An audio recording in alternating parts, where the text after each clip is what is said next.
Siguro yung may sobrang thankful dito kay Lito. Ako yun. Ako yun. Sino po nakakaalam sa story ko? Pakinggan niya yan. Medyo. Ako lang naman yung overpaid PDL. Alam niyo yung PDL? Alam niyo yung PDL? Person deprived of liberty. Pumasok ako sa likod, nakakulong ako. Nag-diamond ako habang nasa kulungan ako. And lahat yun, pinapasalamat ko kay Coach Fernan. Lahat ng success ko is galing kay Coach Fernan. Bakit? Sa buong live good career ko, hindi po ako nag-present online. Wala po akong kinakausap. Tinatap ko kay Coach Fernan. One thing for sure, ang success ko, nandyan na si DMW. Nandyan na, you just have to plug in. Nandyan na, wag mo nang hanapin. Hindi mo na kailangan maging magaling. Magaling magsalita o hindi. As long mayroon kang pangarap, sipag, sabayan mo ng sipag, tiyaga, siguradong pasok ka dito sa Diamond. Diba? So, ako yung pinaka-thankful. Bakit? Kasi, ko pa yung chief of police. Kumikita ako 500,000 a month. Nasa tulong. Diba? Sinasakop ko lahat ng walang yung PDL na walang kinakain, walang dalaw, walang ilagay mo sa akin silda yan, ako magpapakain. And nagpiyansa ako, nagbibil ako ng mga kapusa ko na nakita kong nagnakaw lang ng itlog, 2 taon na sa loob. Sabi ko, my God, hindi ito yung purpose ng natin, justice system. Itlog lang, 2 taon ka na dito. May nagnakaw sirang electric fan, 2 taon na dyan. Magkano piyansa? 10,000. 50,000. Lately, mayroon akong inabunuhan 20,000 makalabas lang. So, all of those is God's grace. Sabi ko nga, nangyari sa akin is God by direction. I've been in industry for 20 years. Nabago rin ang buhay ko way back nung... Sino nakakaalam ng Typhoon Haiyan? Typhoon Haiyan, Tacloban, Yolanda. We're from Tacloban. We're the hardest hit. Nawala yung internet cafes ko. 3 internet cafe ko. But then, after 3 months, nasa US po ako. Qualifier ako ng Kayani. I got the 10-year multiple entry. I got my Montero Sport. I traveled in and out in the Philippines. Okay? So, all of those nangyari ng kahirapan. And it happened again. Last February, in-offer sa akin si Good. And nung tinignan ko yung video ni Coach Fernan, bigla akong binalikan ko yung naghintay sa akin. Member na ako. Screenshot ng membership ko. Sabi na sa akin, Coach Judah, sa dami-daming in-offer ko sa'yo, bakit si Good? Okay? Bakit si Good hindi mo pinag-isipan? Wala pang 5 minutes, member ka na agad. Okay? One thing kasi tinitingnan ko sa company. Okay? Back office. US company ka, tingnan ko yung back office mo. From there, malalaman mo kung totoong US company yan. Okay? Subukan mo yung bilis. Walang kasing bilis ng ibang MLM dyan. Diba? Ang bilis, i-click mo, papasok agad. Okay? So, doon mo makikita na maganda yung system.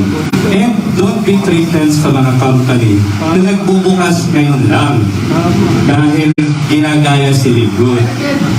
Isa lang naman ang tanong ko dyan. Yes, yung iba, eto maganda to, bago, local company, may product yung $50 mo. Di ba? Mayroon, di ba? Ang sagot ko lang dyan, paratingin mo yung product mo sa Singapore. Pag dumating yan doon, mag-15 accounts ako. Okay? Okay? So, bibihira yung company na may ganito, Live Good. From US company going to 200 countries worldwide. Wala pong ganon. Even in our Kayani times, hindi namin nagawa yun. Nag-member kami sa Malaysia, binabackdoor namin yung product ng Kayani from Malaysia to Philippines. Ganon kami nagsimula. Kung nahihirapan kayo ng product ng Live Good, mas mahirap ang ginawa namin sa Kayani. Smuggler kami. Yeah. Dito kay Live Good, si Live Good magpaparating ng product mo door to door. Okay? Second, sa Kayani, 400,000 commission ang hindi naibigay sa akin. Kinuha ni Upline, ginastos ni Upline. Di ba, Powell? Diba? Sa Live Good, hindi mangyayari sa'yo yan. Kasi, personal dumarating sa account mo. Huwag mo lang i-share yung password mo. Lahat ng problema ko sa MLM company, sagot ni Live Good, wala na yan ngayon. Okay?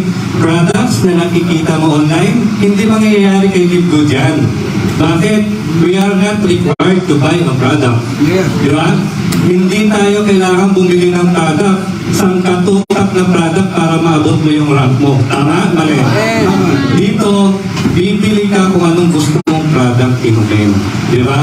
Ang maganda dito, voluntary na nga, pero mostly, ang bumibili, everything up yung $200.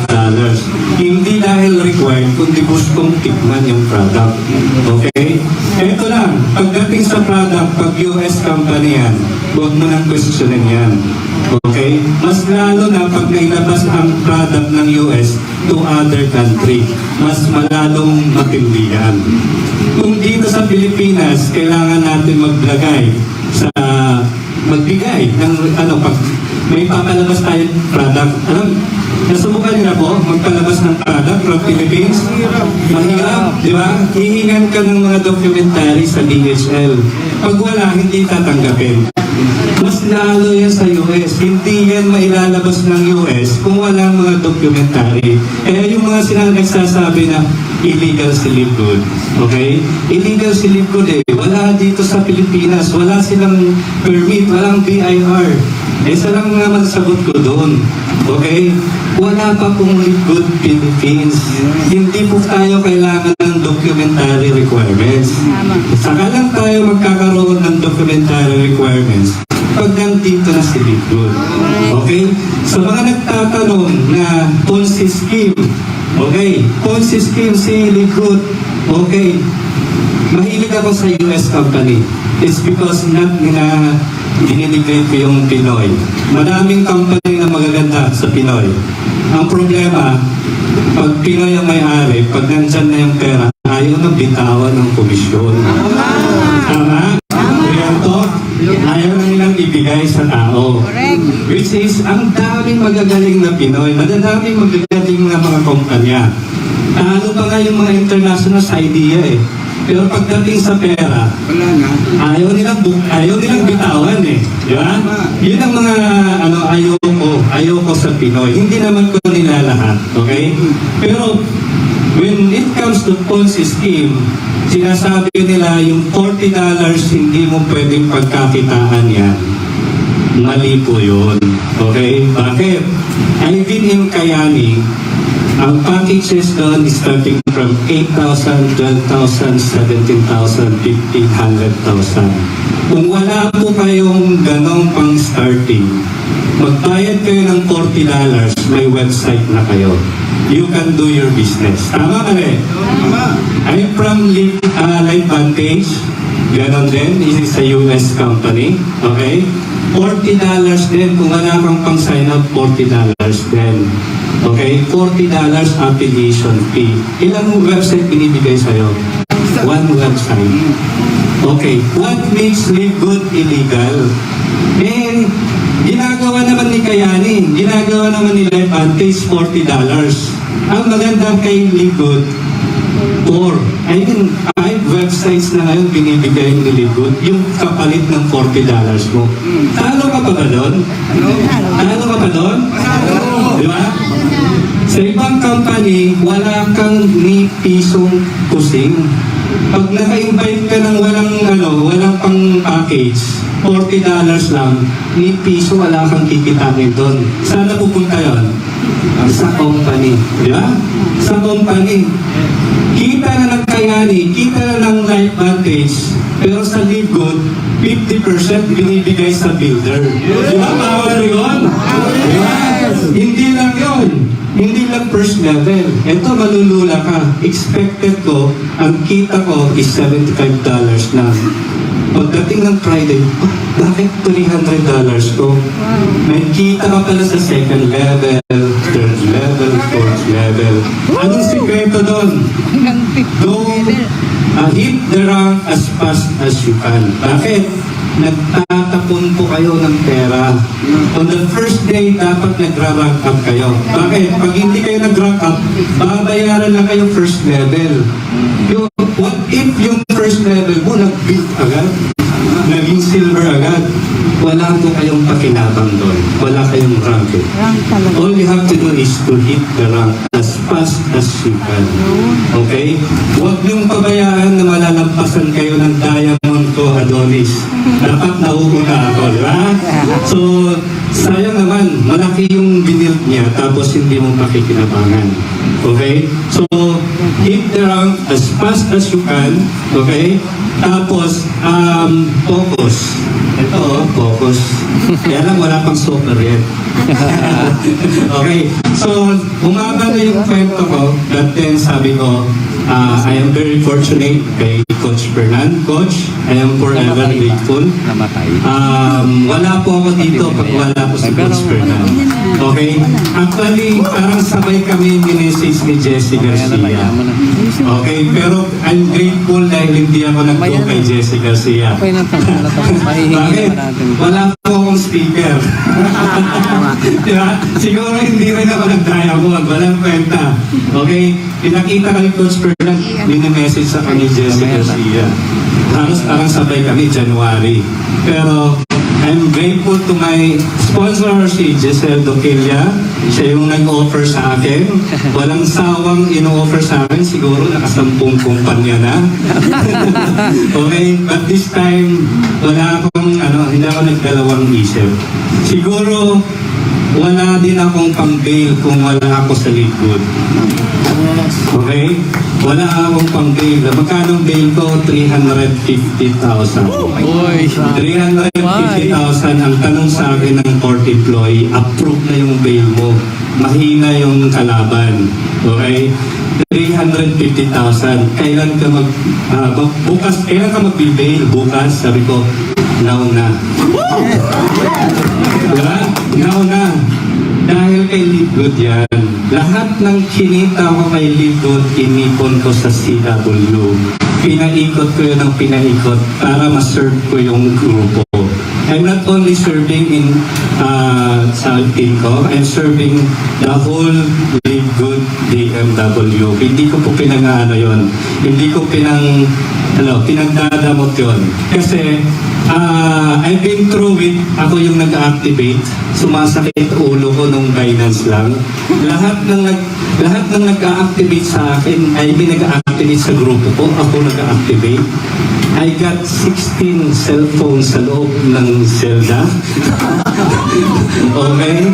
Kasi in 2 days time, max out yung 500,000 sa GCash.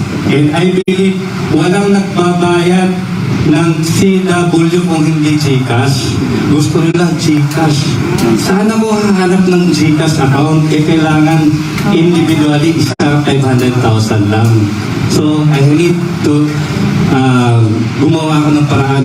Karoon ako ng another GCash dito, GCash doon, hanggang I have 16 cellphones. Eto wala pang yung sir, magkagalugan tayo.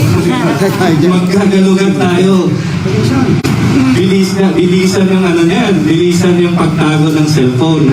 And kung maaari, ilalabas ko, may kutsaba ako. Hindi ko nasasabihin. Okay?